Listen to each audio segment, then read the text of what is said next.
আমাকে একটা লোক বলেছে আমি নাকি মস্তানের বেটা মস্তান।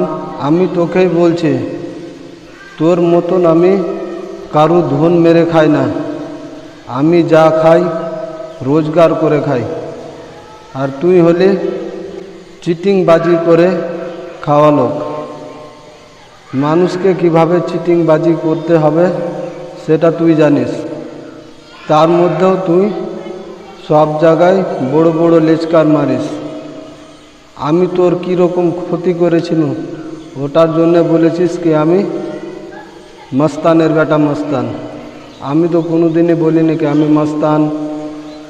আমি তোর সঙ্গে বিরোধিতা করব। তুই নিজের কাজ কর, আমি নিজের কাজ করছি। তুই তোর জায়গাতে থাক আর আমি আমার জায়গাতে থাকছি।